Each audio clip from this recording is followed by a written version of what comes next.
You are her entertainment for the night. Don't let her down. She's there. She got ready. She shaved her legs. She shaved her parts, probably. She went between two dresses. She texted her friend. She canceled a call with her mom. She canceled on another dude, probably. Don't let her down. She's doing this all for you, so you have to be fun and excited. All women are feminist at first, even the ones that say they are not. Frame fixes this. With boys being more conservative and girls being more liberal. It isn't that they're broken or something's wrong with them. That's how their biology is expressed in the modern world. We just put a name to it. There are good women. You just most likely will have to settle on looks, weight, debt, and ethnicity if you're willing to deal with it. What do you mean? I never blamed anyone but myself for my problems, right? And a lot of guys can't do that. So a lot of times they're proxies. They think if they support the men that kind of make an example out of women on these shows, they are changing the landscape. That's not the truth. Like every man has to change their own landscape in their own life and make themselves a point of origin. They can't just wait for someone else to solve their problems.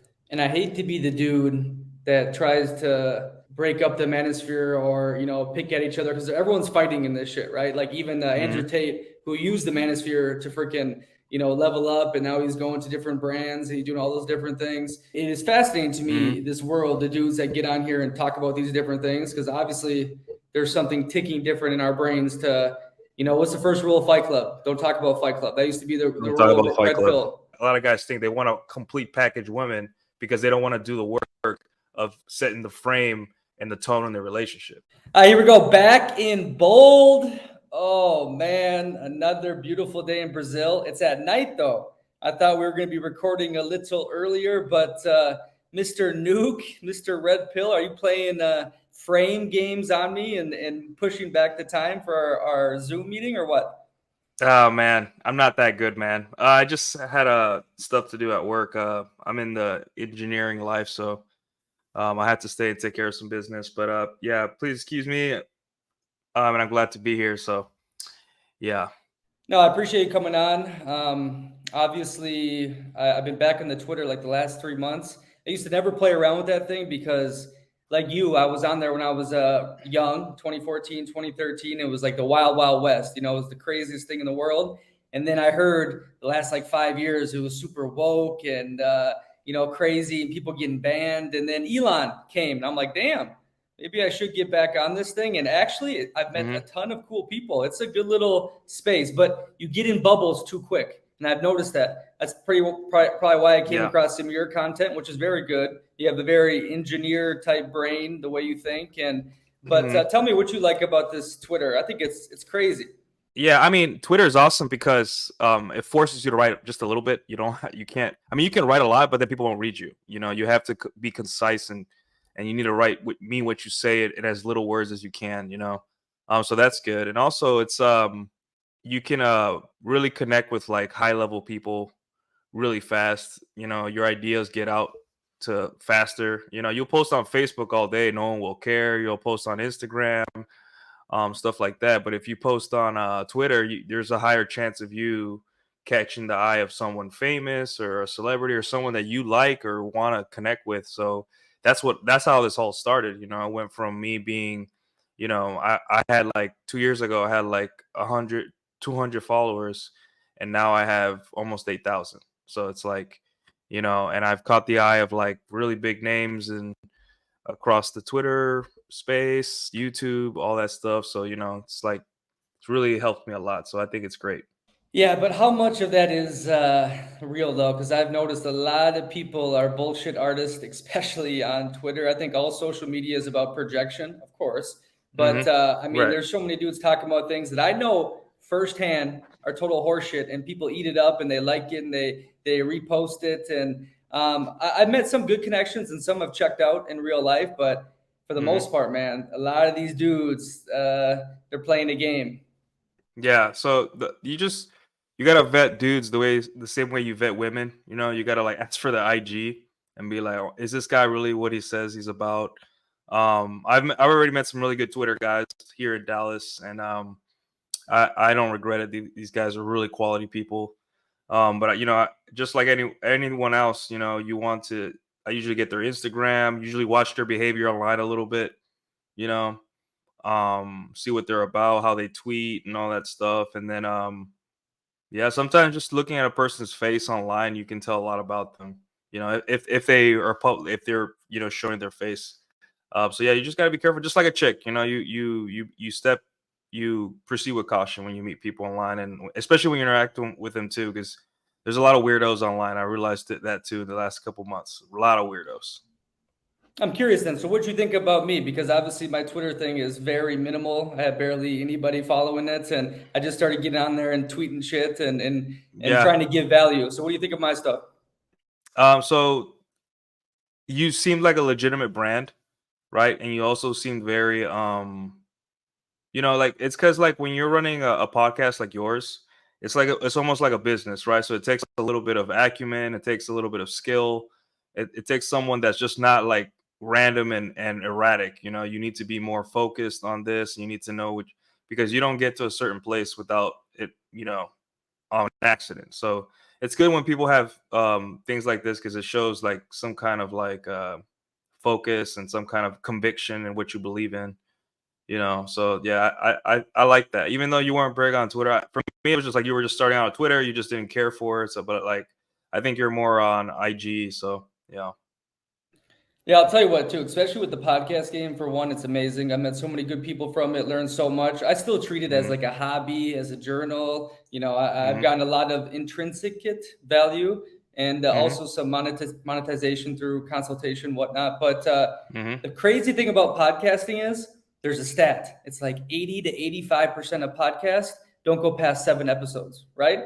And it's this huge bell curve, right? Where you have the Rogans, you have the Caller Daddy on the 0.001%, and then you have Hmm. everyone else way over here. So if you just keep Hmm. pushing, you'll automatically be somewhat in the top percentage, right?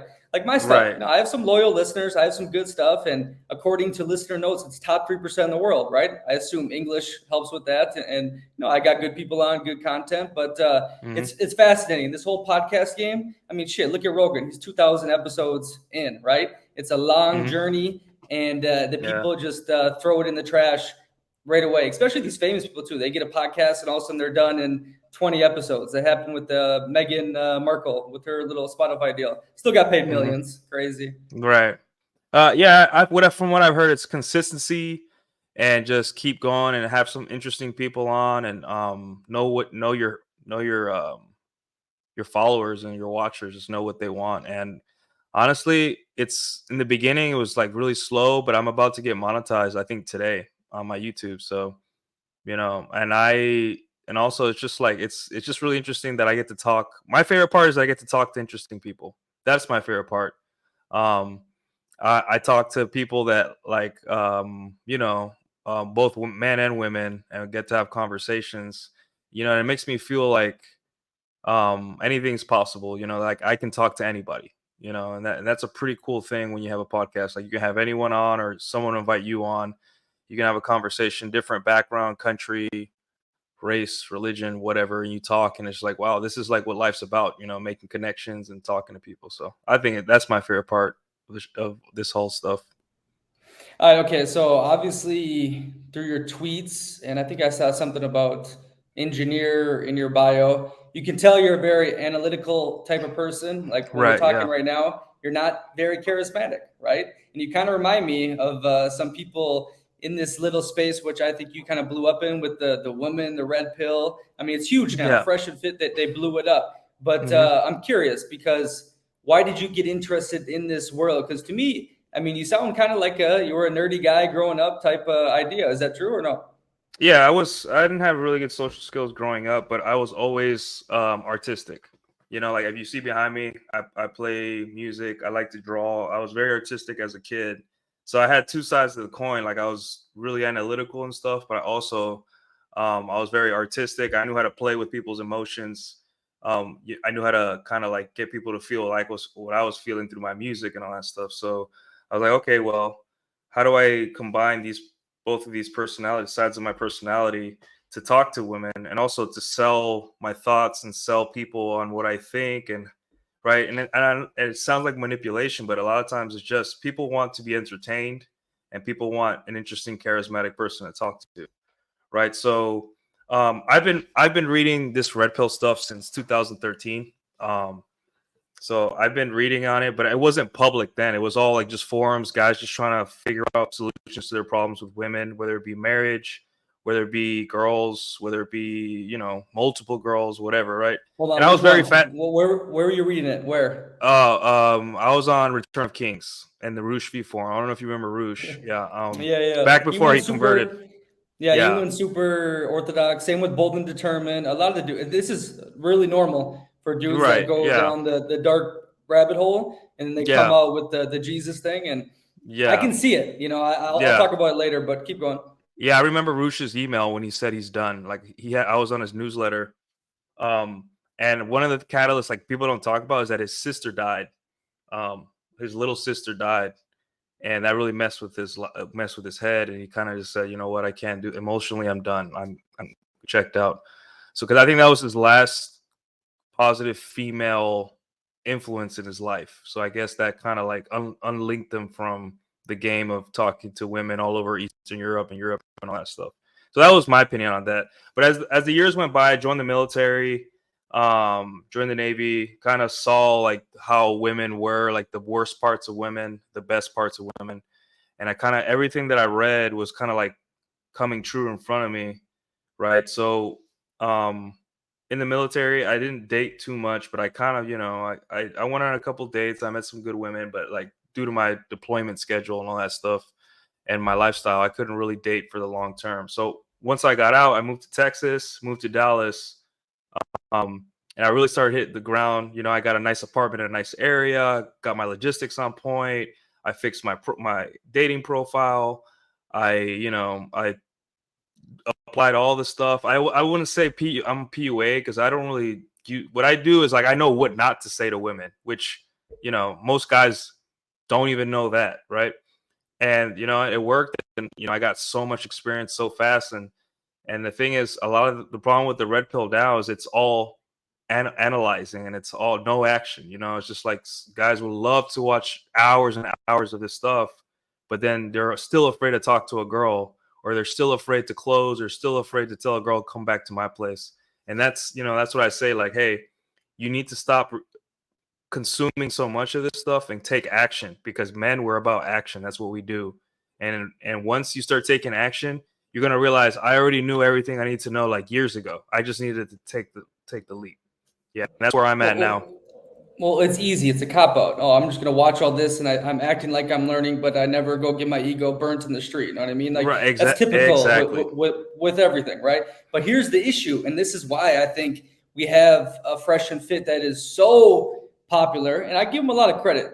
They brought the conversation for sure to the mainstream, but let's not act like they're saints, right? Let's not act like No. what they're showing out there and the polarization that gets them views is good for society as a whole, right? But Mm-hmm. that's the problem with this stuff. Like if you just consume all this, what's their words they like to use? The praxology, Rollo calls Mm-hmm. it, but Yeah. human nature, sexual dynamics, the evolution of desire, David Buss. If you just consume all this shit, like you're gonna get fucking angry because you were told, as a little boy, no, the Disney and the fairy tale, and just be a good man and everything's gonna happen. Well, guess what? Like reality is not the nicest in the world, especially Mm-hmm. with the phone and the social media now and all these different things. So these dudes, they go into the cognitive dissonance. They're like, what the fuck? And their beliefs are shattered around them. So they latch on to these figures who are, a lot of them are grifters in this red pill Mm-hmm. community. And they see money, they see targets.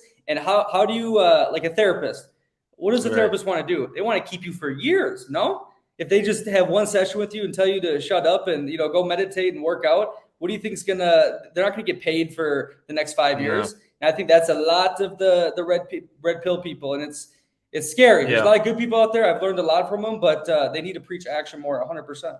Yeah. It's you don't need to watch all of it. You don't need to read the books, unless you're interested, like generally interested in this stuff and it fascinates you. But Only if it's nuclear stuff, right? Only if it's yours, you yeah. can watch that. Right? I mean, most of, like a lot of my stuff is centered around taking action and about like mental health. Like, hey man, like, and just like getting over yourself, over your ego. Go get burned. You're not that special, dude. Like, you know, if one girl says no, there's somewhere else another girl will say yes, and it's a numbers game. And as you go through life and you get more status and you get, more money and you get more experience, girls will become easier, but not in the way think. They're not gonna like drop their panties when they see you, but every time they mess with you or they try to get under your skin, you're gonna be like, yeah, I already seen this before, whatever. And then it'll be like less stressful, right? But you still have to do the work, and reading and consuming red pill content is not going to take you, is not going to make you better with women, right? What it's going to do is going to make you understand, but you need to take your balls and go talk to women and get the experience, right? Because you don't need to do this stuff. You don't need to watch this stuff forever. Even my stuff, you need to move on, and you need to live your life. The red pill isn't a lifestyle. It isn't a group. It isn't an ideology. It's simply a toolbox. You get what you need, you take it, and you move on with your life to go do something else, right? It's not something that you are identified with, right? It's just a toolbox. That's it. 100%, because as many people know, when you get your little princess and you have your girlfriend, and some dudes that are listening think, oh my God, if I just had a girlfriend, my life is happy and that's all I ever Mhm. needed. Or if you're the little playboy and you've done all your sexual fantasies, you realize down the road there's more to life, right? I think women are Exactly. beautiful, amazing. I think I like to say they're the spice of life. Like, I love being on the beach with a bottle of vino, in a tropical paradise. I could be there alone. It'd be great. But if I have a beautiful woman next to me, oh my God, it Why makes it not? better, Yeah. right? Yeah, They're yeah, of course. amplifiers, right? Hmm. And they push you to be a better person, a better man, for sure. They push you not to be a bitch, to stay on your mission. They do so many amazing things, but they are not the end all be all, right? They're for a man, especially, you need to have some sort of bigger, higher purpose. I know this is Hmm. cliche, and they say, oh, get your mission and so forth, but it's true. And I think a lot of dudes, they view this stuff, or they think, if I just get my nuts off and if I just have a girlfriend, I'll be happy and everything will be Hakuna Matata. Hmm. No, it's not true. But you need to experience it, and you need to have it in your life. Because if you don't have it in your life, the famous saying is, you can't live with them and you can't live without them. That is Yeah, one, right? they're here to stay. They're not going anywhere. They're gonna be everywhere. Yeah, and the thing is too, like that's a female way of thinking, like thinking um that marriage is the end goal and it's gonna make you happy. I'm like, as a man, marriage, you know what marriage is? It's just an eventuality. It's just another stage of your life. Obviously, being with a girl, whether it be marriage or a long-term girlfriend, whatever, is good. It's a positive experience if you know what you're doing, but it isn't the life goal, and a lot of guys think that, so at least subconsciously think that once I get married, all my problems will be solved. I'm like, no, dude, it's just another stage of your life. So you will always have problems. You will always have goals. You will always have other things. Your girl is not the center of your life, no matter how much you want her to be, and she doesn't want to be the center of your life either. She wants to be along for the ride, and that's what women always were. They were just along for the ride. Okay, and not just the point about having a girlfriend and being happy, but a lot of different things. A lot of people never get to experience their quote unquote dream life, right? I've been lucky, Hmm. I have, and I've also heard and talked to other people who have reached the pinnacle that they wanted to aspire to, and you're like, okay, what's happening? What's next? They say the journey is what matters, the cliche quote, and the destination. It'll never be enough, but it's true. And I think this is why a lot of dudes do go down the route of give your life to Jesus, give your life to God, Islam, whatnot, or be a monk and go live in a cave and be enlightened. Because I think that is Hmm. the human experience, no doubt that satisfaction happens. It doesn't happen when you get something. It happens like every moment of the day if you can tap into it. I'm big into meditation. I'm big into being in the present moment and trying to find the happiness that way. But it goes into your topic with these dudes about finding their woman and everything's going to be happy. But it's deeper than that, man. It's way deeper, and that's why I'm starting to think it's probably good that no one gets to feel what that's like, because I think you work your whole life for that, right? Hmm. 30, 40 years, this is all you envision. When I get that, I'll finally be happy. And you get it, you're fucked, right? Yeah, and if you're not, you're gonna be very empty, and that's not no way to live life. There's more to life than that. All right, well, I'll tell you, let's more than life. I got this little Twitter thread. So this is how you got Twitter famous, Mr. Nuclear, right? So we're gonna go through it. We're gonna comment on Yeah. it, and let's see if any of your thoughts have changed since you posted it. So, after dating Okay. aggressively for 2 years in a major American city, Dallas, Texas, here are the objective lessons I learned. And I'll keep adding as I remember. There are good women. You just most likely will have to settle on looks, weight, debt, and ethnicity if you're willing to deal with it. What do you mean? So a lot of guys too, like you see these podcasts where the girls are gorgeous, right? Um, and these are like nines out of tens or eights, very beautiful women.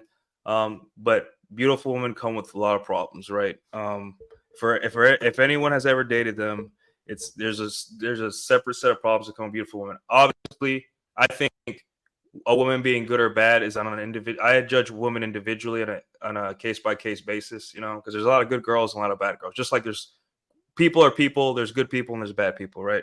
Um, but I would say the times where I've kind of overlooked, there have been times where I overlooked her problems, like that.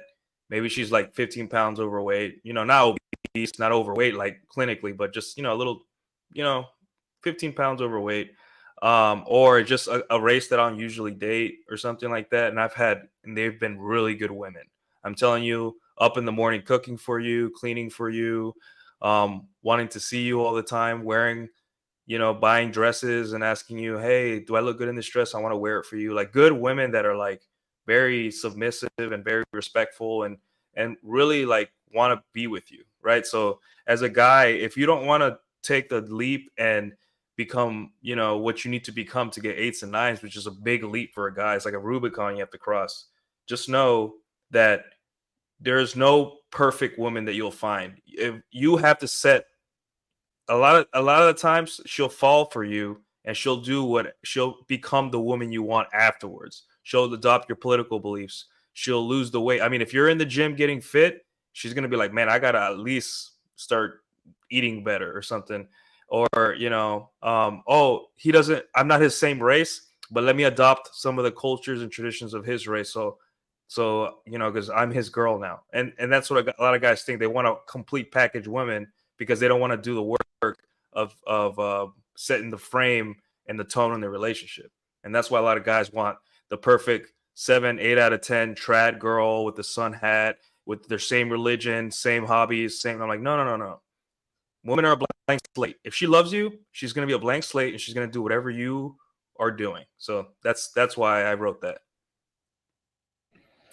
Yeah, I mean, anyone who's dated around knows that they definitely adapt to the dudes that they're into, or in other words, fucking. I Mm. don't talk politics with girls unless it's in a fun way, or I've gotten to know them because, I mean, a lot of women now are, subscribed to the mainstream type of thing and what is thrown on social media and so forth. But it is hilarious after we get to know each other and, I start, making jokes about Lula, who's in Brazil, or, Mm. talking about, what's her name in Italy now. They just elected the chick that Oh yeah, I was, know what you're talking about. with the Mussolini youth group and whatnot. It's funny how it changes. Or if you bring up simple things like I posted on Instagram, the meme, and I've seen this flowing around for a while, is like if we only had thick Latinas and petite Asians coming to the USA, then white women would form SS squads in like a heartbeat, to kick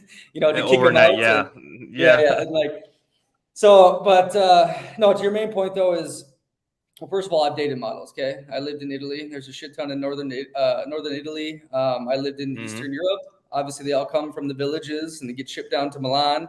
They stay in the studio with 4 different girls. Smoke a cigarette and eat an apple for the day. A lot of them are mentally and emotionally abused. It's super fucked up. A lot of them turn to So I've heard. Yeah. sugar daddies, escorts. 1% of them actually make decent money. Now, these are the models. These are the top of the world. It's Milan, right? Hmm. So anyone that is just searching for that, there's going to be a lot of baggage that normally comes with it. Not all of them. I have a Hmm. very good friend who's doing really well and is coherent, and we have great conversations. And I think a lot of the models are just, when you're 15, 16 years old and you're put in that kind of environment, like that's going to shape your identity. It's going to shape a lot of different things, especially we just talked about, women can be moldable.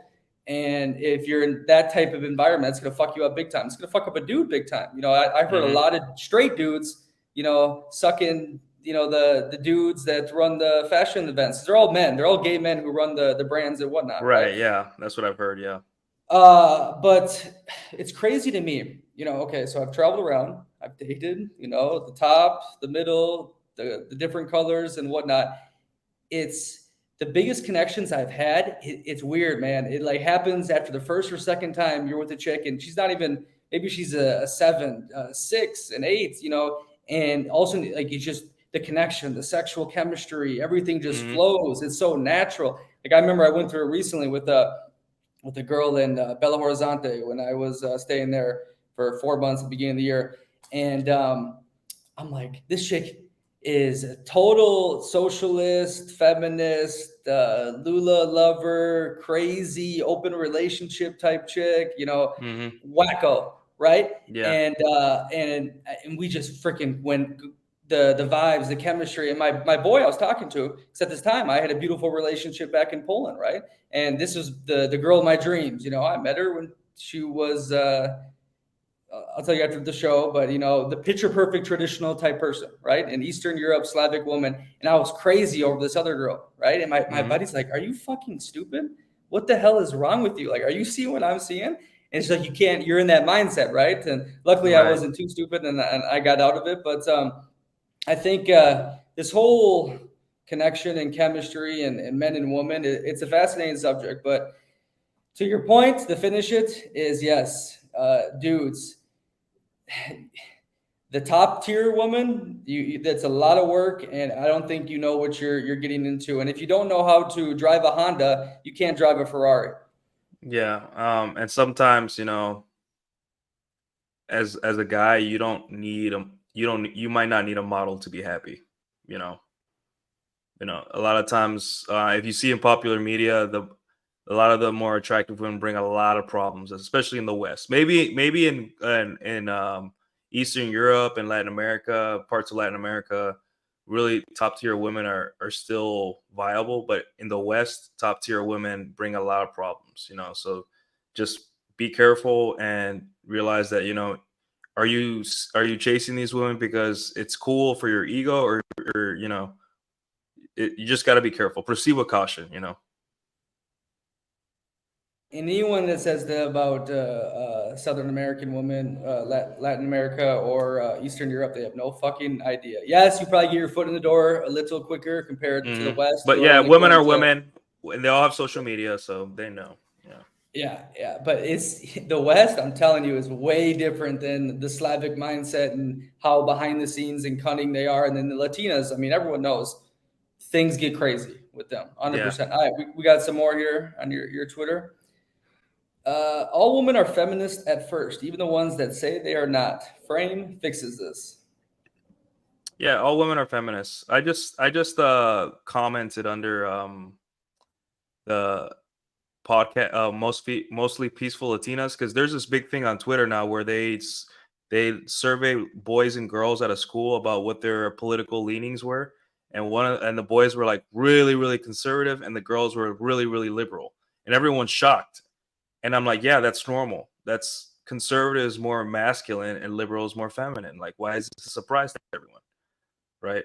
So all women are feminists, they're liberal. That's just how they start out, because you know that's just the status quo. That's just what society stand up. But when they meet a No, man, there's that's the more. man. There's more to that. There's more to that collectivism, right? So, like back in Yeah, the yeah. I mean, there's evolutionary times, the men would go out and hunt, and then the women were in the village taking care of the kids, and they're all sharing together. I think right. Rose dove into that a lot. Yeah, well, the way women organize society is by giving everyone a piece of meat, or giving everyone love, and making sure everyone's taken care of. And men were hierarchical, like there's the guys at the top, and the second in command, third in command, and this and that, right? So conservatism is more like that, more like you eat what you kill, you work hard and you get rewarded. Liberalism is like for everyone, social, like there's social programs, and we want all the races and genders and everyone to feel good on the inside and happy. Whereas men were like, what needs to get done? Who's the best at this and who's the best at that? Who has the best talent? Who's the smartest? Those are the people that we want. And it's normal to like it, and the way it's manifests itself is with boys being more conservative and girls being more liberal. It isn't that they're broken or something's wrong with them. It's just simply that's how their biology is expressed in the modern world. We just put a name to it. Yeah, 100%. And that is actually speaking good to female nature, that they want to share and give and make sure everyone's okay. We see this in social settings all the time. Like, the woman is trying to make sure everyone is good and happy and whatnot. And Mhm. obviously, yes, men live in a merit-based society because we've been going through it, when we're little kids in the sports, with dating Mhm. women, with business, like, that's just kind of reality. It's fascinating you bring that up because I've lived in former, communist, socialist, Marxist type countries and visited many. And I just did a podcast recently. I uploaded it today. A girl who smuggled herself into Brazil from Venezuela. And holy shit, if you want to see what that ideology and that mindset leads on a larger scale, listen to that podcast. And guess what? It totally correlates with this woman thing because yes, pieces of it, and you're at a party, and the woman makes sure everyone is happy and do all that is great. But when you put this into like a bigger scope, I look at like I tweeted a reply to someone on one of your tweets talking about what I experienced dealing with the models in Milan, right? And how these girls would totally sell each other out, would totally backstab, do the most nasty things to each other to get in with this dude that was going to give him the job over here or to be at this party or to get the model shoot, right? And I said, well, I brought up this reference points because this is like when the stakes are the highest. These girls, like I told you, are in a studio apartment in Milano with 4 of them, smoking a pack of cigarettes a day, Mhm. eating an apple, and fighting for scraps to get to be one of the 1% of the models that actually make a living out of this, right? And it's a Mhm. dog eat dog world, right? Yeah, it's got to And be savage. Yeah. it gets really nasty with women because they'll be nice to your face and freaking do the nastiest treacherous stuff behind your back. And I think it's just reality, Mhm. Yeah. At least the dude, Just and the dudes are treacherous. There's a lot of women dudes out here, but at least the dudes are going to tell you, fuck you, right? Or let's go to yeah, it's gonna be war more and I'm going to it's slice gonna be you more up. confrontational. Yeah, they're gonna fight or they're gonna say words or something. But the woman developed that way, because obviously being the weaker sex, they had to be more cunning, they had to be more smart with the brain, and it's totally Mhm. understandable. Women are by far the most social, understanding. Would you said it, social cues and whatnot than men. They see things way before you. If you've ever been Yeah, with a girl, she'll point out about one of your friends what he's doing or issues going on. she'll know when you're having a bad day, even if you're trying to hide it. Your girl will know, just like your mom too. Intuition. Yeah, your mom will know you're having a bad day. It's just they know they can tell your facial expressions. Your either they realize the pattern and your emotion and the way you move. So yeah, that's what they're built for. That's their special power. So And just to be clear, it's not bad. Everything is yin and yang. There's no just yeah, bad or good. Red pill I don't people want. just start freaking. Not all of Yeah. them. I think not all of them, but some of Well, them just a lot of freaking them bash haven't women. accepted female nature yet, and I'm like, this is what they are, and you should appreciate them for what they are. This is perfect. This is what they always were, and what they always will be. So we have to accept it. And the men too, we have just as many issues too. We'll get Yeah, we're into not that. perfect. Yeah, we're not perfect. American women drink very aggressively. Rarely do they turn down shots, another glass of wine, etc. Do with this information what you will. Yeah, so I'm usually, surprised you didn't get in trouble with that tweet. yeah, I mean, it's because they know. So recently, women they did a ranking of the biggest binge drinkers on in the world, and American women are number one binge drinkers in the whole world of women, ranking women right by country, and American men we didn't even make the top 10. So American women drink a lot now, and so they're very comfortable with drinking. So usually, I always say, hey, if you can take a woman out to have drinks first, because it's more social. It's more of a social, relaxed atmosphere. 1 or 2 drinks will get her, her stress and her inhibitions down just a little bit. You don't want to get her drunk because that's just weird and creepy, right? Unless she wants to, that's a different story. Um, but um, sometimes, she'll be like, let's do shots. And the thing is, when women drink too much, they act really bad. They scream, they're impolite, they just act a fool. So you want to, when you're on a date, make sure that she's not drinking too much, because, women are smaller, and they get drunk faster. So that's something you have to pay attention to, just give her some water, or say, hey, let's skip this round, or, or slow down, or something. Yeah. Especially in the USA. You're crazy if you Yeah, don't especially in the USA. do every precaution and have her text her friends. And I mean, shit, if it's a state that you can record a voice message, I mean, that you can't do nothing. I mean, USA is crazy. You need to Hmm. be very careful with any of that stuff because unfortunately, some people like they get drunk and then they regret it, right? And then of course, how to not take accountability is someone else and let's go ruin their life. And look, I'm not going to be the person that says, oh, look at all these false rapes and whatnot, because there's a lot of fucked up dudes out there that do some nasty There stuff, is. right? Yes, 100%. there is. But there's a Yes. lot of men, and I have a really good buddy who did 2.5 years in prison because of it. And I was there that night before they went Oh home, but no. I saw everything, and that fucked me up. So I definitely, if you're in the USA, I mean, it's definitely not good to be a playboy in the USA, but if you're going to be No. one, you better have many Just be precautions. Yeah, just be careful and don't be dumb, like move with caution, That's the best you can do. You can't really you can't just be reckless, You got to be measured, you got to be careful, and you have fun, but like, you know, uh just be careful, and don't do anything to get yourself in trouble. Good words. I'm getting a little sweaty here, my guy. No AC in my Brazilian apartment. Besides my room, they always put AC in the room, but not the living room. I told you beforehand, Yeah. I'm breaking out, and it's a Mhm. good lesson for the black pill guys. Like you can still look a little dorky and just be fine with the ladies. Yeah. The girls will forget how you look like halfway through the day anyway, because you're so charming and funny. They'll be like, "Oh, I don't even recognize that."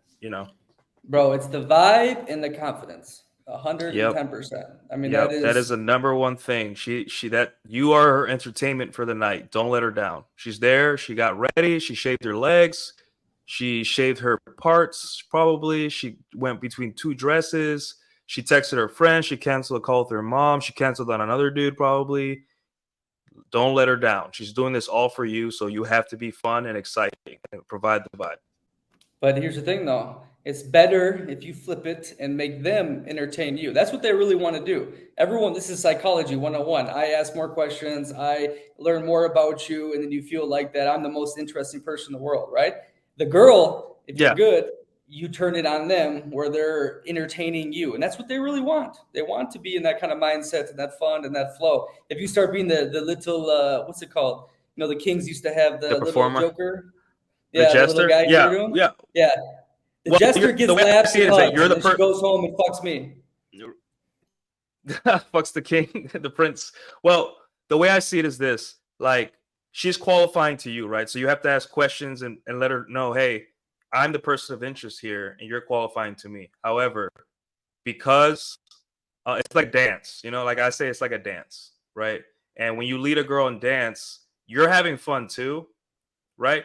But she is having fun in a different way. She's having fun because you're leading her.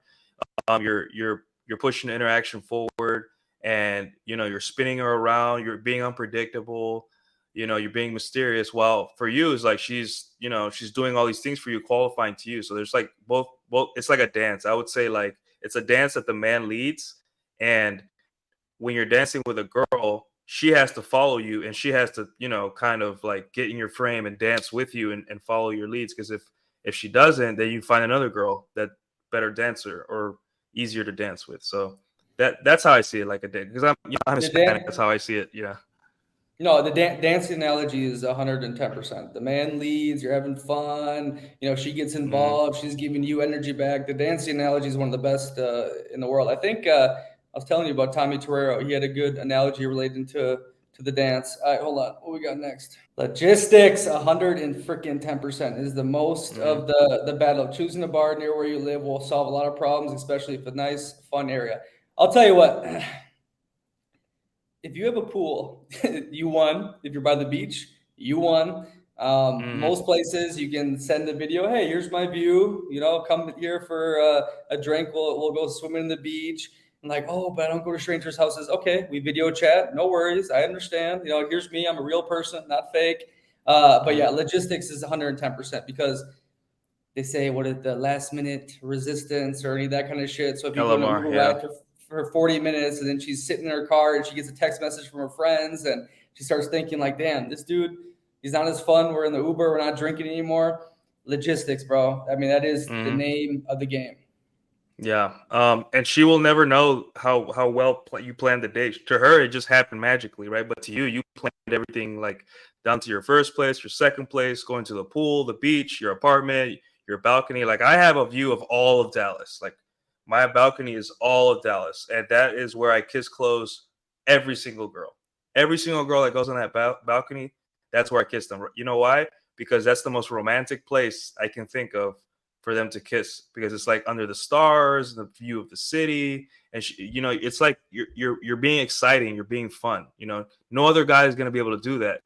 At least most guys won't be able to do that. So logistics is very important. Having these things set up, so that way you can just pull her. You don't have to do like that 30, like you said, that 40-minute car ride where she's like has plenty of time to change her mind. So yeah. I'm switching up these backgrounds, trying to keep Yeah, attention span on the YouTube. This is a yeah, they're Mexican cute. one. I love Yeah, the Aztec type shit. It's fun. yeah. Yeah, bro. I think if you have abundance 100%, you can always lead it with, hey, there's a nice bar near my place. We're going to meet there. Oh, like, let's go somewhere else. No, I don't want to. I can invite someone else. You don't tell them that. But, you say, we're going to go near my place, a bar. And they already know in the back of their head kind of, what the deal is. Me personally, here's what I do because I like honesty, right? And when you live in the abundance world, especially in Brazil, you can be, straight up. And I say, hey, look, I like to be honest, straightforward, so no one gets, crazy about it. Is I'm looking to meet good people, share good vibes, and if we connect, have great sex. If that's a problem with you, Hakuna Matata. And you'd be surprised how open, especially on dating apps. Dating apps, a lot of women know kind of, hey, I'm looking to get some, or I know a lot of men on there are looking to have some sort of action and whatnot. And me personally, I'm too far gone to just have empty, meaningless sex. Like every once in a while, I need some crazy, nasty type of shit. But Yeah, you need variety, a little bit of variety. I honestly need to connect. And I've had many times where I've said these messages and the girls, we're on the same page and I don't connect. I say, hey, look, it was lovely to meet you. Maybe we can be friends, but I'm just not interested into it tonight, And they respect it. A lot of the times they start texting you a lot after that and say, why? What is the reason? And What did I do? What did I do wrong? Yeah. I became the woman, right? Denying them and so forth. So I definitely think dudes, especially if you're a white dude in Southern or South America, be straight up, be honest, but not just about sex, bro. You want to have, good moments and magical vibes. And I think we were talking about this on Twitter is like it gets old if you have the nice place with the beach or the pool and you just have girls come over. Like I want to go in a random part of the city and listen to some live music and then all of a sudden start dancing with an old couple and get lost and maybe robbed or start wandering the beach late at night. Like that was the magic of dating, right? And I feel like I've lost a lot of that because I've gotten too much abundance and it's became too easy in the places I've been traveling. Yeah, I mean, a lot of guys eventually they get to that point where they're just like, a lot of the times they just were trying to prove a point to themselves, and they were doing it for the chase, and the chase gets old. Like now, you want something of substance, you want quality, you want a woman that will, like do those things with you, or you can just run around the city and have ice cream, and it'll be the night of each other's lives, right? You don't want a girl, you don't want to do it like an algorithm, like where like, hey, you do this next, and then you get her back to your place.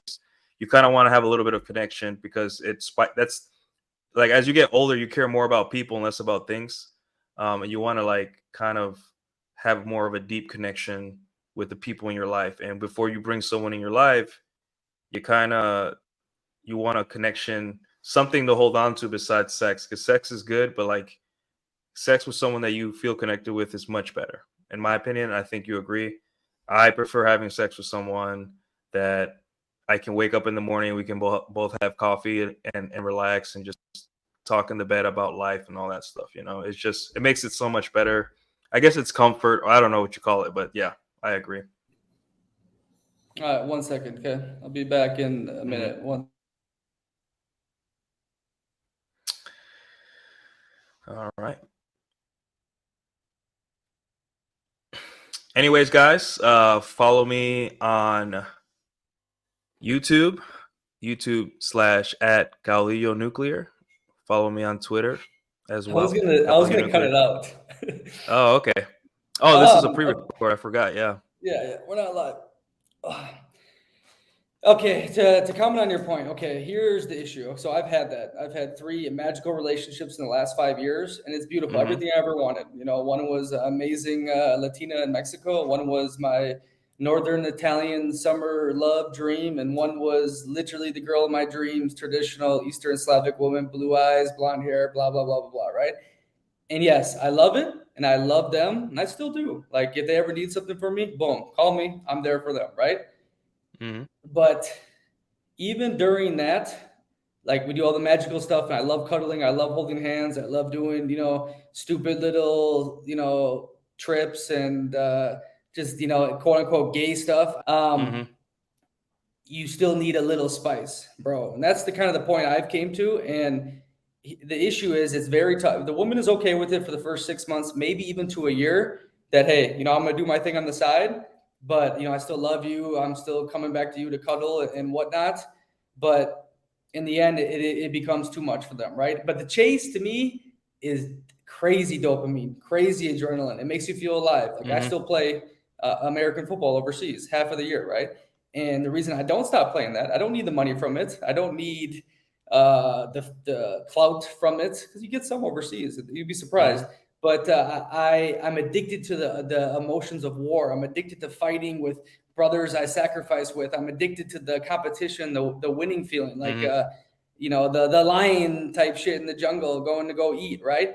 And so I don't know what's going to happen with me in that regard, but I know for a fact, even when I settle down, I have everything I ever freaking want. I need a little something crazy on the side. What do you think about that? Yeah. Well, you always need excitement. You always, like it never ends. You always need something. And for guys that are like kind of burnt out from this stuff, I would say, find something else that'll give you that high. A lot of, like maybe you want to learn how to play music. Maybe you want to. A lot of the times, getting into a relationship is something new and exciting, and that will provide. Obviously, you don't want to make your woman your mission or your goal, right? But having a good girl by your side in a relationship is new. It's a fresh, exciting feeling. So that a lot of guys don't realize this until they sleep with a bunch of women. They realize like, oh, all I ever wanted was one, but I just had to get this out of my system to know about women and just to prove to myself that I can get this. But now I'm like, okay, I just want a relationship now and I'm happy. And they go on to be happy and live happy lives. Sometimes people just need, they lack competition, or they lack, they just need a change because life gets boring. We have our phones that give us so much entertainment, so much things, and sometimes it's just too much. We get overloaded with just, privilege. So you just want to, you kind of need a challenge, something, a change or something to get you out of that, like, boredom, that life gives you. And sometimes, believe it or not, sleeping with multiple women, it can get boring. You need something else to do with your time. So you can't do it forever, at Yeah, least in my opinion. 100%, but that was not what I was, discussing. I was discussing about I had all that, the perfect everything, and I still have that desire every once in a while to get freaky, right? And I think a lot Hmm. of dudes do, because there's a reason the divorce rate is the way it is, right? There's a reason.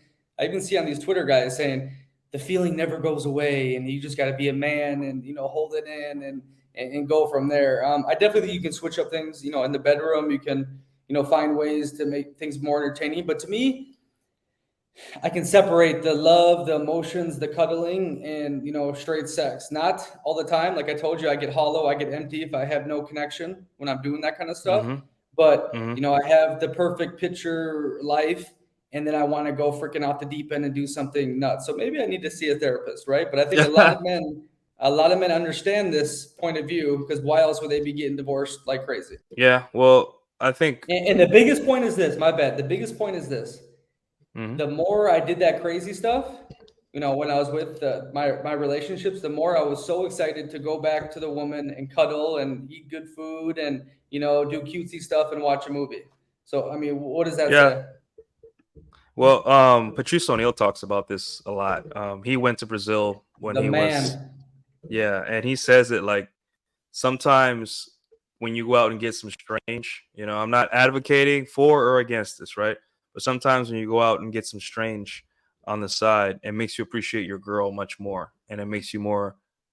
And I don't even know the science or the psychology behind that, but you go back to your girl and you feel happier, more content, and you treat her better, and all that stuff. And obviously, the girls are not going to like this answer, but it's something that a lot of players like Patrice O'Neill back in the day would talk about. Like, yeah, this stuff is real, and sometimes when you step out and get variety, you come back to your woman a happy man.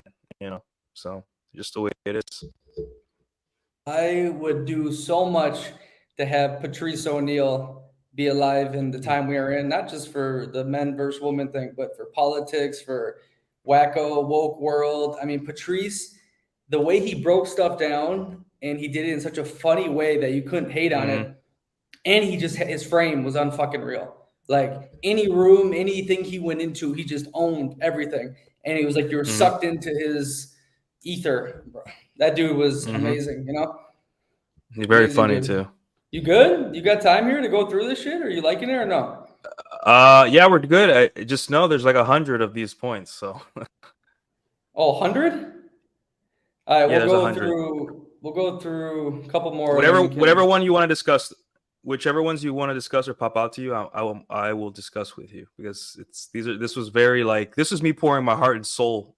This was like 3 years of dating, and I was just like, this is what I've learned. Like, here it is, like Tell me, all were out. you you drunk at home one night and depressed? What was the situation to write this No, I was poetry? no, I was in a small town in Texas somewhere, kind of, um was working out there, doing stuff, and one day I was just at my computer and I'm like, I'm gonna write a thread, see what happens. And this is when everyone was complaining about Twitter threads and how they were like not cool and inauthentic, and I'm just saying, I'm just gonna pour my heart and soul, see what happens. And I only wanted to do like 10 things, but then I kept adding stuff. I'm like, oh, people really like this stuff, so I kept adding and adding for over a week. And yeah, it became that, and people were like, holy crap, this is like the best thing I ever read on Twitter. And I'm like, yeah, it's because it comes from a real person. It isn't like manufactured, it isn't like regurgitating. It's like literally, this is what happened.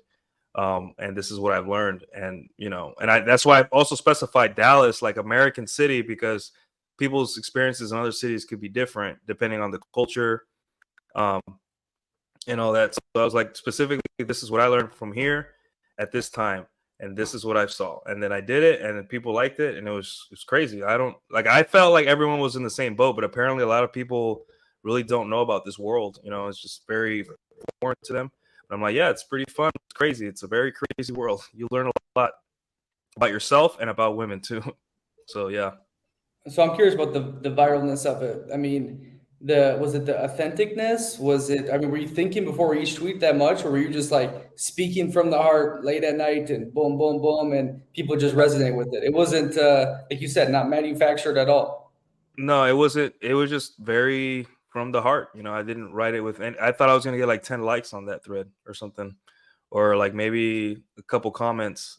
But it really resonated, and it kept getting retweeted and retweeted, and people like a lot of people, you know, liked it, and they were started reaching out because they wanted to interview me, and here I am, with the YouTube following, a Twitter following, and all that stuff. But it's very interesting to see that, like, I have been tweeting for a long time, and while the past 3 years I was tweeting, but not about dating stuff. It was more about politics and like funny shit posting. But the whole time I was like out there dating women, learning, getting my feet wet, and I never thought I had the authority to speak on this, right? Until I made that thread. I'm like, oh, maybe I do know what I'm talking about. Maybe I do know how to get this done. Maybe I'm onto something here. And then I wrote it and it resonated. So I was like, okay, maybe I should be more confident and or not more confident, but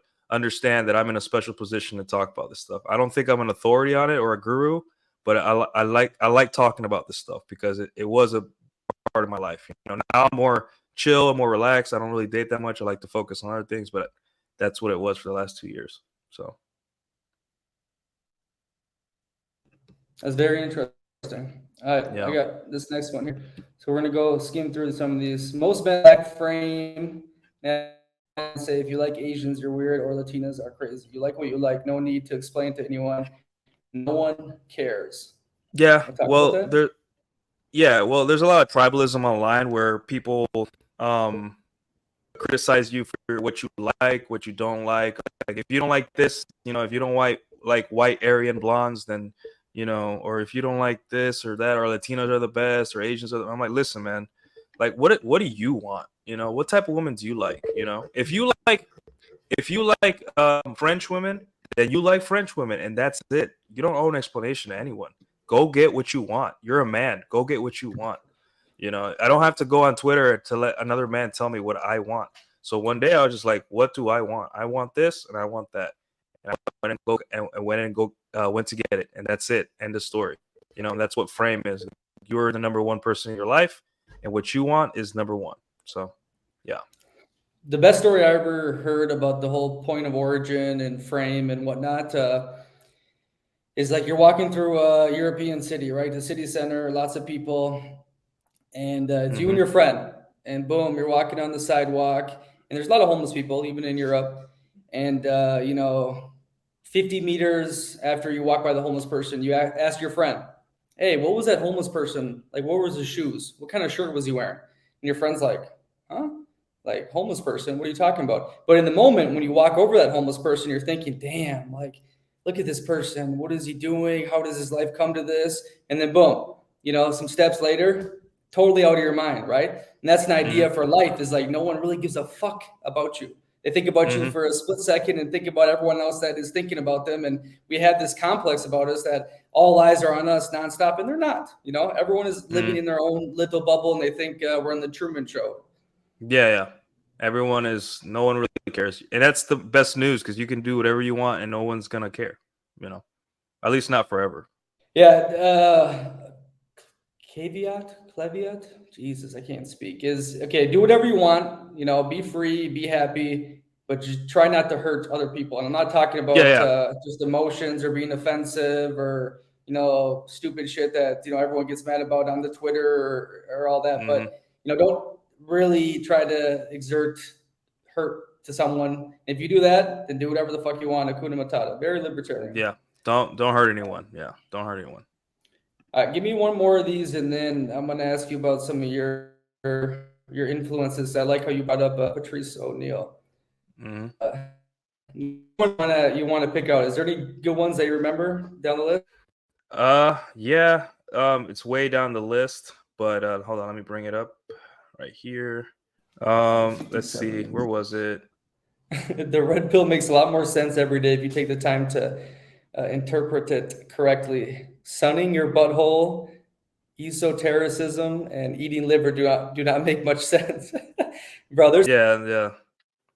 That was a very interesting one I wrote because there was a time, especially during 2020, where everyone was very into esotericism. I don't even know how to say it, esotericism, something like that, where it's like sunning your butthole, eating, like avoiding seed oils, vitamin D, all these things.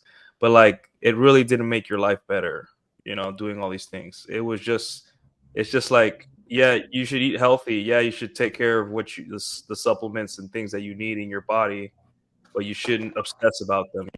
Vitamin D. If you need vitamin D, take vitamin C. If you eat more red meat, then eat red meat. You don't have to tell everyone all the time what you do or what you eat. It's not your personality.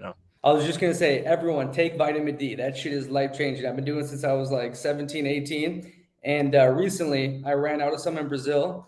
And the vitamins here are weird. And they're not, I can get 150 pills for $10 in USA, and I get like 2,000 IOUs or whatever. and like 20 of them for $20. I'm like, what the fuck? This is stupid. So I've been not as taking as much IOU or whatever, IU.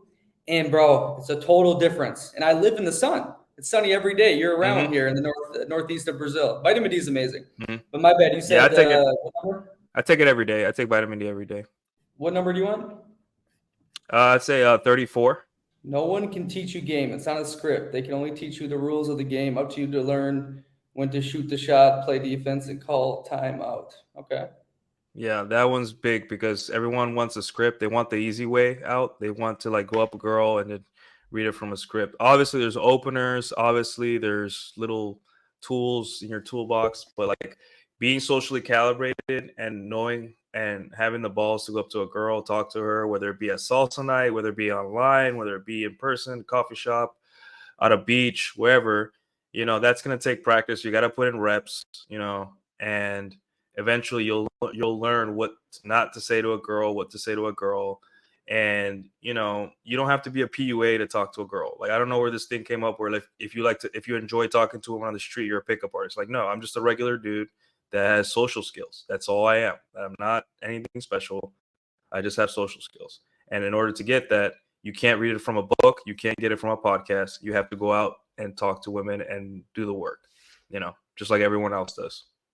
And that's why that one is important to me. Yeah, 100%. Of course, like you said, there's like a framework that you can go within it, but then obviously the magic comes from you freestyling and whatnot. But a lot of dudes like they can't go up to a girl on the street and say, "Hey, excuse me, I just want to say you look very nice today. I like this about you." Instead, they'll go up to him and be like, "Hi, is coffee shop directions?" But if they were told, like, "Hey, look, grab your nutsack, go up to him and tell him how you feel. Don't be a freaking weirdo. If you want to say excuse me, or if you want to say, hey, this is random, that's fine too." And then go through the whole little idea. There's the London day game model is fascinating, right? And I think it's a great framework for meeting dudes, women, men, anyone to have social conversation with them out and about at the bar, on the street, anywhere you go, at the gym. It's a process that leads you to, building rapport, showing value, giving value, those type of different things. Because if you learn these kind of steps, like school, right? School's not teaching you how to make fucking money. You know what I mean? School's teaching you the basics of, like the math and the reading and a lot of other horseshit. But it gives you like a framework, right? And then outside of that is you got to find your own little niche. You got to find your own, avenue to go about, right? So definitely, I don't think someone that goes out there and does the same shit, asking for coffee every time is going to be successful, right? Like if they just learn how to, have a somewhat strategy and then become their self through the strategy is more ideal. They have more success. Yeah, you just don't like. And the thing is too, if you copy some other man's lines, you're taking away the fun of you learning your own lines, like your own method. Like you want to come up with stuff yourself because it makes you feel like you're part of the process and you're putting in the work. You don't want to copy someone else's method or exact words. I can only help you so much, but like once you learn it yourself, no one can ever take that away from you. You figured it out. You made up what you needed to do. You put in the work and it's all coming from you. Obviously there's people that gave you advice, but you figured it out and no one can take that away from you ever. And that's just, it makes you feel proud of yourself. So who's your inspiration? Who have you learned most through this little area of life? In terms of like talking to women, I would say Patrice O'Neill, definitely. I like his attitude, his frame. It really put everything in perspective, right?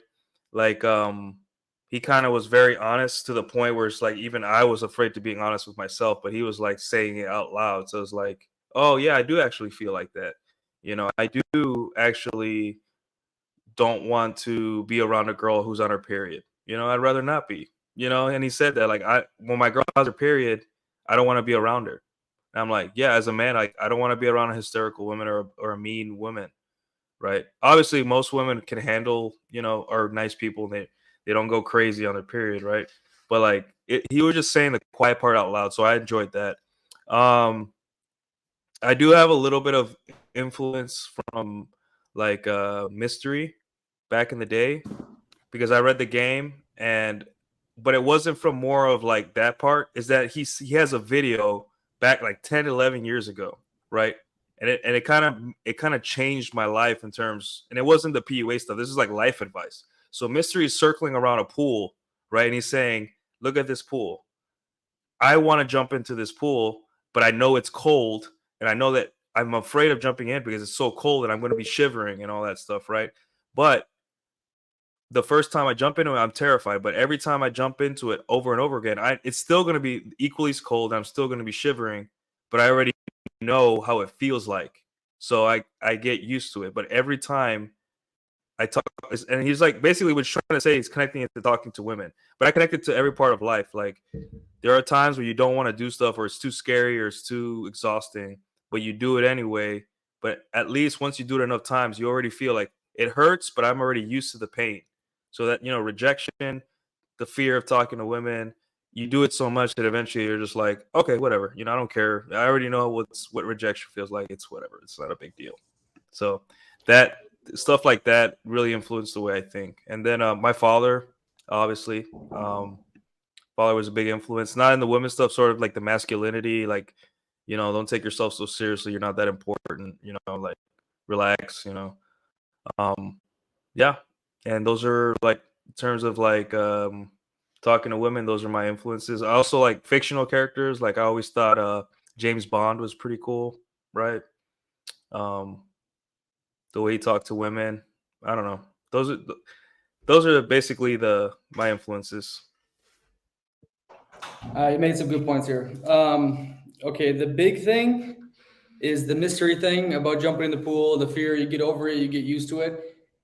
Even not even getting used to it part, but once you do it, bro, the high feels so good because you realize the fear was all in your head. It was make believe. It was nowhere Mm, near as bad as you thought it was going to be. Relating it to woman, I have never ever once regretted approaching a girl, even getting blown out, not talked to, totally rejected. The only time mm, I get mad about myself is if I see someone, I'm like, damn, wow, I would love to meet that person. I let her walk by, and I'm like thinking, fuck. And you think yeah. about that forever, right? You get rejected, Mm, oh shit, like you move on after 10 minutes, it's over unless they mm, say something extreme, and then you kind of got mm. to look at yourself if you're being that stupid or if they're just having a bad day. The Right. fear, the whole fear thing, all the quotes about fear is in your head, fear is, it's made up and etc. And for the most part, is especially talking to women, bro. If you're going to be a normal human being and you get rejected, there's nothing bad that's going to happen to you. If No. some boyfriend comes over and say, that's my girl, hey, excuse me, I just, you have a very beautiful girlfriend. My bad, No. Hakuna Matata, right? Like they're not going to get your ass beat. No one's going to Mm-mm. call the cops on you. Shit, maybe in the USA now, but I don't know. The other points you made, Patrice, man, like we were talking about before, isn't it amazing what the comedians can get away with, right? Yes. It's Yes. fun, it's joking, but they're literally telling like the true, like how we feel deep inside that no one else can say it, right? It's so beautiful. Mm-hmm. Did you watch the show he was on series? Because he talked about a lot The and on Black those Phillip. podcasts with Black Phillip show. Black Yeah. Black Phillip, but then also he did a ton of stuff with they were a famous shock jock podcast. That's where he started on that. Then he got the Black Phillip show. They have it all on YouTube. We got to put that in here for people to listen to because it was just I genius. I pretty much Everything he watched talked like most about. of it. Yeah. I watched most of it, but it wasn't so much player advice I got from it. It was like mindset to deal with this because your mental health is gonna take a hit if you keep thinking things that aren't true about yourself because society told you to think that way. Like um just the way he expresses himself because he's a comedian, he gets that green light to say anything because it's so crazy, it's funny, but deep down listening to him like, man, he makes a lot of sense. Like this is like exactly how I feel too, but I can't say it, but this is exactly how I feel. So yeah, I think Patrice was a treasure and he's going to be talked about for like the next 50 years. Is there Hopefully anyone I'll else keep it right alive. now? Is there anyone else right now that is keeping the torch going? Obviously, Chappelle is pretty good. Oh, for comedians, oh man.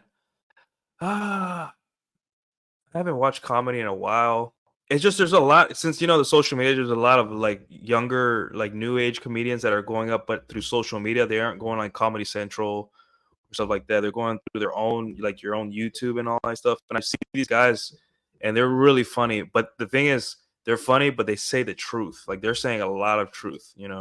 Um, but yeah, I don't know their Who? names, Because but I always see a bunch of toe in the line bullshit. I've seen that one Italian guy that is reckless, but that's about it. Who is telling the truth? oh man, so there's this guy. He's a white dude he's from the U.S. I'd have to search for his name, but he says a lot of real stuff about women. Like he calls them out. Um, like I think one show he took a girl's phone and showed everyone the messages she got during the show and was making fun of her because of the messages. Like I thought that was funny, but I have to look him up. And then there's another one that's like makes fun of like people that are like get emotional over racial stuff. Like there's a lot of good ones. The thing is that they get pushed down a lot because of the things they say. You're not, like the algorithms don't like what they say, right? But even then, truth is truth, and if you can make the truth funny, you're gonna make a lot of money. That's always guaranteed. 100%. To piggyback off this, and then we'll finish up. And I hate to be the dude that tries to uh, break up the manosphere or pick at each other because everyone's fighting in this shit, right? Like even Andrew Hmm. Tate, who used the manosphere to freaking level up, and now he's going to different brands and he's doing all those different things. They all Hmm. attack each other and throw shit at each other. But bro, I see you on that Rule Zero, which I like a couple of those guys. But Well, man, I'm not on Rule Zero yet, but I do shows with a couple of the members of Rule Zero. But I'm oh, not you're on not Rule Zero yet. initiated yet. You didn't make the big Not leap. yet. No. Well, one day I just started, But so I gotta be humble. these dudes, man, like I told you about that John Anthony guy who's a freaking character himself. I think he lives in Brazil. He's lived in Brazil. Supposedly, his Hmm. girl is a former prostitute, and all his clients he took out, he just called girls for him. And the dude's crazy, right? But he did a whole like hit piece on Hmm. every single person, and there's a lot of truth to it, right? And it is fascinating to me Hmm. this world, the dudes that get on here and talk about these different things, because obviously there's something ticking different in our brains to what's the first rule of Fight Club? Don't talk about Fight Club. That used to be the Don't talk rule of about Fight Red Club. Pill. You don't talk about Don't the talk Red Pill. about You used to talk. no. Yeah. So these dudes in this space, I'm kind of, especially Myron Gaines. That dude was working for the freaking government, right? And the fact that he hasn't Hmm. got shut down now makes me for sure think that compromise type idea, like a honeypot. But what is your overall philosophy on these people in the space and people that you actually respect in it? So I respect the guys that have been doing it for a long time, right? That are consistent, that have been doing it from day one, right? Like I said, I've been reading this stuff since 2013, and it's because it fascinates me. Right? I read the books. I had my little anger phase, but I never stopped dating women. I met some great women while I was mad, but I wasn't mad at women. I was mad at myself for falling for the lies of society, right? So I had a really healthy unplugging, and I still dated and I met some good women, and I never like gave up, and I never blamed anyone but myself for my problems, right? And a lot of guys can't do that. So a lot of times they're proxies. They think that if they support the men that kind of make an example out of women on these shows, they are changing the landscape, right?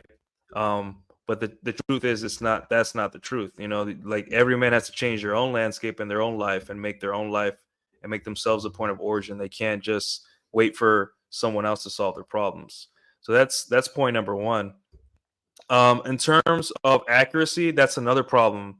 That the biggest problem now is the accuracy, right? Because anyone can start a YouTube and put red pill this or red pill nuke, and I could just say whatever, and people will be like, that's one of those red pill guys. But reality, there's no bouncer at the door for this praxology, for this data, and for this stuff. Anyone can say it. That's what we're seeing with people like you know, I'm not gonna mention names, right?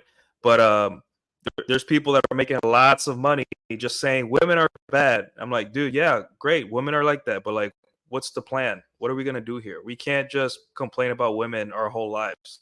Like we have to move on. They're 50% of the That population. was your best thing on Twitter, bro, when you Yeah, said the passport bros, like, how do you stop it? And then all these people were commenting on it. You said, okay, so what's the plan? Okay, so how do you do yeah, that? Oh, wait, will this work? That was genius. yeah. Well, that's how you shut down people that that are all words and no action, right? Because I can't stop girls from selling their bodies on OnlyFans. I just accept it. I'd be like, okay, cool. That's life. That's what it is. But at the same time, if a guy wants to go overseas to meet women and have fun, you can't stop that either. So, what's your plan? What are you gonna do when a guy's complaining about women? Women are like this. Women are like that. I'm like, okay, well, what's your plan going forward? What are you gonna do now? Now that you swore off women, now you have time for all your hobbies. What are you gonna do now, bro? And then when a woman starts complaining about men and being um oppressed and all that stuff, so I'm like, okay, well, what's your plan now? What are you gonna do? How are you gonna change your life now? Now that you know this. And there's always silent because people would rather complain and stay stuck than taking action, right? And I wish I could be an incel because I'd have so much extra time. I wouldn't have to work hard anymore. I'd be like, I'm just gonna play piano and video games all day and do nothing. But but the thing is that they don't want to quit. They're not mad at women or they're not mad at men. They're mad that they haven't figured it out and that everyone else seems to be enjoying life and they're not. That's what they're mad at. So if you're not enjoying life, that has nothing to do with men or women. That's on you. So, and in terms of this red pill stuff, red pill, like I said, there's no bounce at the door. Anyone can just put red pill whatever on their name. And also, people need to understand that when Rolo gets up there and talks, or when Ryan or Apex Mindset, or when Jack Napier, or whoever these guys that do Rule Zero talk, they are not your daddy. They are not your guru. They are just guys that are talking on a subject that they research. You are your own guru. You don't need a hero, bro. You don't need a Superman, Batman. You don't need a Ryan Gosling. You don't need. You are your own point of origin. You are your own hero. You have to save yourself. Those guys just say the facts. Sometimes you may not agree with some of them. That's okay. I don't have to agree with anyone on everything, right?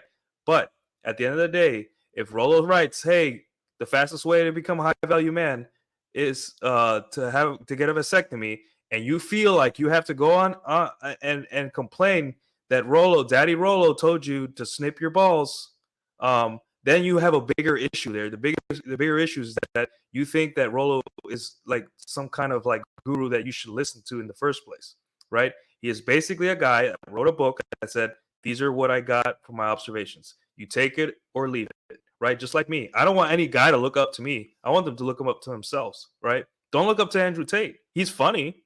He's a pretty cool guy. I know people that have met him, but at the end of the day, if Andrew Tate says something I disagree with, I'm not going to be like, I am disowning Andrew Tate because he said this. I'm like, no, bro. He's just a human being with a different belief set.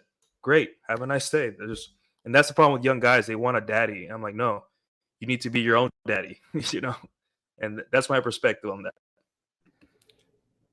That's the one issue, though, is when you start making money off these dudes, that you got to have some sort of responsibility for it. I Yeah, definitely and agree with that's a with big your debate points. too now. Yeah. I definitely agree with your points, but if you're gonna start, taking funds from a lot of these dudes, and you got to, hold yourself to a higher standard, and definitely every man's got to take care of themselves, no doubt. But you can't bitch and complain when they start attacking you because you've been taking their money. Like you do. I mean, it's a transaction here, right? It is what it is. Hmm. But you made a lot of points there. Very good. For one is the problem is, I think, for the most of the last since the church has been involved, the Hmm. average dude, the below average dude, has been placated with a wife through the church establishment, through government, through Hmm. all these different things. I think when the Pandora's box opened up, when the feminism got crazy, like Rollo says, when the birth control happened, when we stopped shaming promiscuous people, we're getting to the point now where a lot of society that usually is the backbone, that does the freaking factory work, that does the 9 to 5, that does all the bullshit to keep things functioning, they're going to start checking out, and they have been. We've seen the studies, right, where people aren't Mhm. fucking no more. People aren't losing their Mhm. virginity, and that's going to be a societal program, right? Yes, the tough guy impregnates 50 women, has the harem in the Ottoman Empire. Mhm. Caesar fucking Cleopatra. Well, he had the wives back home. I mean, yeah, it's human nature, etc. The top dog can take what he wants, but we're gonna reach this point, bro. So I hope the AI and the sex bots can satisfy these people, but it's gonna be a tipping point. And the black pill people, they talk about this kind of idea, no sex, no work, no taxes. That's an issue that's coming, And I have another point. Do you want to comment on that or no? No, I think I think we agree on that. Yeah.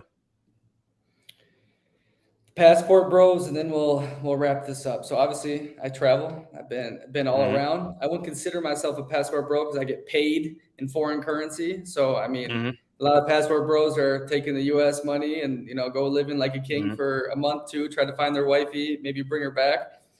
But I was thinking about Mhm. this when I had a discussion on one of your tweets with someone, and I'm like, damn. So nowadays with this phone, a woman can, leverage her sexual market value to the whole world from the comfort of her bed, whether it's the OnlyFans, whether it's Mhm. dating someone outside of her city, whether it's going to Miami or Dubai. I met a lot of girls in Europe who have been on Mediterranean yachts through social media, right? Or sugar daddy Mhm. websites.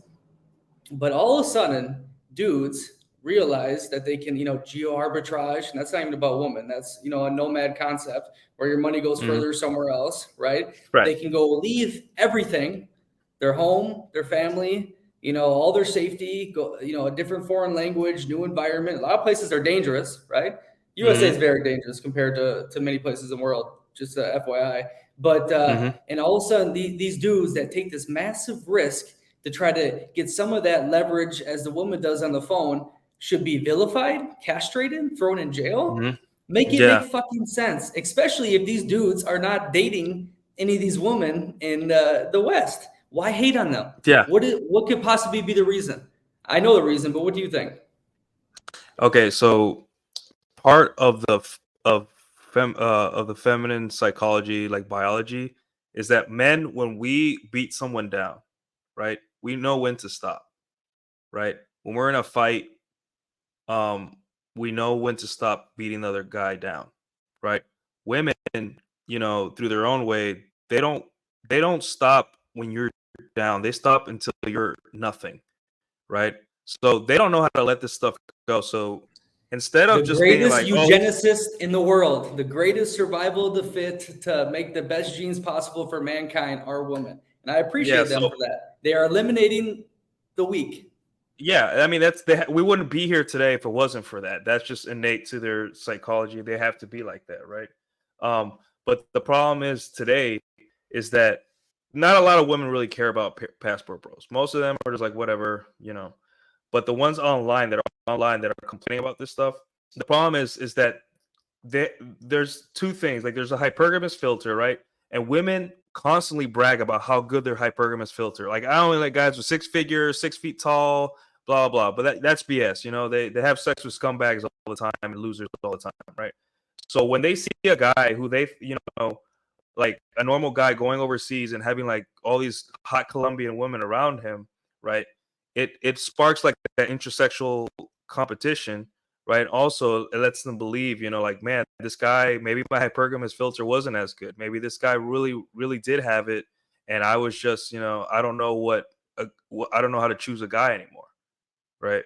That could be it too. And also, a lot of women just they don't like men. They just don't like men that much. There's that too. I just think it's like a jealousy. Like a lot of times, like for example, remember Patrice O'Neill, that joke where he's like, "We don't like you. We don't like women." Like he even went on the news on a Good Morning America show, I think it was, and he said, "Yeah, we don't like you guys so much." And he's like, "No guy's ever said, you know what would make this party even better if my girl was here." Right? And everyone laughed. That was such a good joke because women see us, as a commodity, like whatever. So when we leave the country and they see us having fun, it's that same dynamic where, why is he having fun? That's unsafe. It's like that nanny, overprotective, neurotic thing, of American mother. That's very common in American mothers, they pass it on to their daughters, and when they see men having fun and doing crazy things overseas, they get that neuroticism that their mothers passed down to them. And I think that's what it is. I think it's just passed down from American mothers, because American mothers are very neurotic, very controlling, helicopter parents. They give it to their daughters. Their daughters control their husbands, and they want to control all the men, control freak fantasy that they have. That's my theory. I was lucky not to experience that because my dad wasn't about being the thumb, underneath the thumb. And we see it on the TV shows like Modern Family.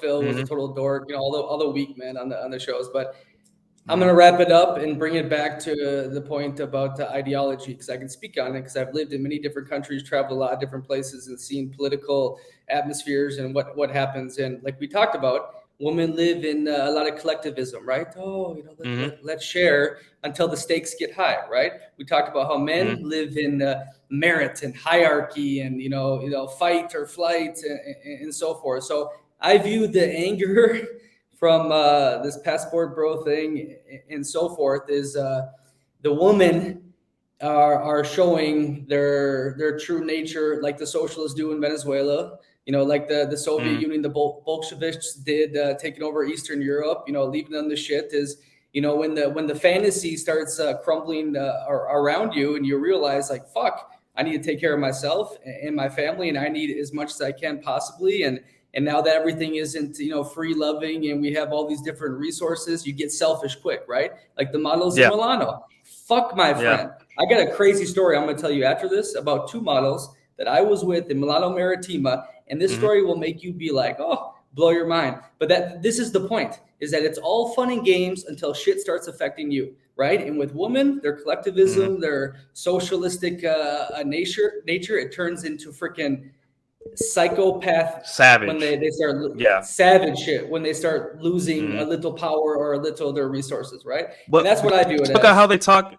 Yeah, just look at how they talk to women about other countries. Like, oh, you're gonna take advantage of those poor, uneducated, poor women. I'm like, there's a lot of smart women in Latin America. There's genius women in Asia. There's genius women in Europe. Like, some of those women are smarter, more classy. And another thing I've heard from, because I grew up in Latin America, so I know, like, I can speak on this. A lot of my female friends and girls that I know from outside the country, they say, I like American men because they're the most polite, respectful guys. They're so easy to date, and the girls don't want to admit that here, because American men are held to such a high standard for their behavior that when they go overseas, right, obviously a lot of women take advantage of them, it's just the way it is. But the ones that don't and actually date the American man, they're like, man, this is so easy because he's just so nice and just a higher standard for his behavior. And like the girls back home, they don't know this. They think that men are just like some kind of like taking advantage of these women. I'm like, no, it goes both ways. And just like here, men and women take advantage of each other, just like everywhere else. It's normal. It's part of the dance. Like, get over it. You're not that special. Machoism is huge in Latin America. You see it all the time in Brazil. These dudes are freaking reckless with it, 100%. And majority of the girls I date in Brazil are either a doctor, a lawyer, have money. I mean, the list goes on, that are more qualified than many of the marketing managers in the USA. But that's the point, what they do in the USA. They bring these men as far as they can down to put in as less work as possible to get, if they're a 6, to be with a 9, right? That's what the fuck the socialists do, right? That's what that ideology is all about, is put in as little work as possible and get as most as you can through everyone else, right? And that's what I related to. And I have no sympathy for those ideologies, because I've seen the people who have suffered from it. I've seen the aftermath of their buildings and their crumbling and what the fuck they go through, and they sell their woman for $20 a night. I mean, it's fucking disgusting what has happened to those places because of these ideologies. But anyways, that is my idea. I think feminism is the same thing as the socialism and so forth. So we'll see what happens. I'm not too worried. My life's going to be good either way. I think you'll be doing good too, Nuke. I appreciate you coming on. It was good to meet a little Twitter friend. Yeah. Thank you for coming on, man. It's an honor.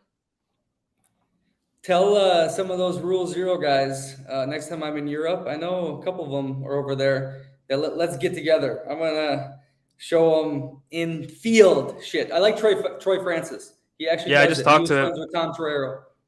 Yeah, I just talked to him day before yesterday, I did a show with him, so I talked to him. Cool Yeah, guy, that's very good. down to I, earth. He's in Miami right now.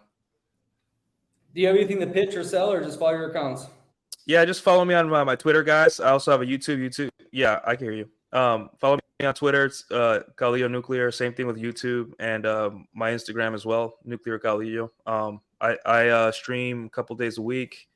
And yeah, come on down.